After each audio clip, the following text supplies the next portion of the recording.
Hi hello friends, అందరికీ నమస్తే. ఈరోజైతే మనము వ్యతిరేక పదాలు నేర్చుకున్నాం కదా. ఇప్పుడు మనకు కొన్ని బిట్స్ అయితే ఇక్కడ మీకు తెలియచేయాలని వీడియో ద్వారా ముందుకు వచ్చేసాను ఫ్రెండ్స్. ఇప్పుడు మనం ఏమంటే ఇక్కడ మనకు ప్రశ్న రాక్షసుడు ఉంది కదా. ఈ రాక్షసుడుకు వ్యతిరేక పదము ఇక్కడ మనకు మల్టిపుల్ చాయిస్ 4 ఇచ్చారు ఫ్రెండ్స్.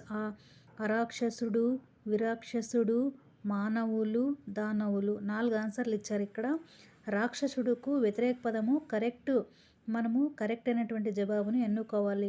మీకు ఏమైనా అర్థమైందా ఫ్రెండ్స్? గుర్తుకొచ్చిందా? ఈ 4గింటిలో ఏది కరెక్ట్ అయినటువంటి వ్యతిరేక పదము? రాక్షసుడు అనే పదానికి రాక్షసుడు అంటే మానవుడు అని దీనికి వ్యతిరేక పదం వస్తుంది ఫ్రెండ్స్.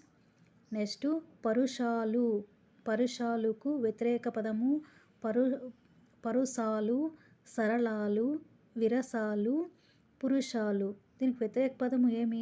గుర్తుకొచ్చిందా ఫ్రెండ్స్? మీకు ఏమైనా చెప్తారా మళ్ళీ? సరళాలు అని దీనికి వ్యతిరేకం అన్నమాట. మేధావికి వ్యతిరేక పదము విధావి, అల్పబుద్ధి, మేధావి, విబుద్ధి. దీనికి గుర్తుకొచ్చిందా ఫ్రెండ్స్? చెప్పగలరా మీరు? అల్పబుద్ధి, మేధావి అంటే అల్పబుద్ధి అని దీనికి వ్యతిరేక పదము కరెక్ట్ ఆన్సర్ అన్నమాట. నెక్స్ట్ ఆనందంనకు వ్యతిరేక పదము దురానందం, విచారం, ఆనందం, బాధ. ఆనందంకు వ్యతిరేక పదము చెప్పేయండి ఫ్రెండ్స్. విచారం.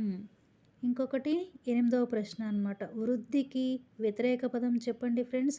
బుద్ధి, వృద్ధి, దుద్ధి, క్షయం. వృద్ధి అంటే దానికి ఆపోజిట్ పదం ఏమొస్తుంది? వ్యతిరేకము తెలిసిందా ఫ్రెండ్స్? మీకు గుర్తుకొచ్చిందా? వృద్ధి అంటే క్షయం, దానికి వ్యతిరేకం. ఓకేనా ఫ్రెండ్స్? Thank you.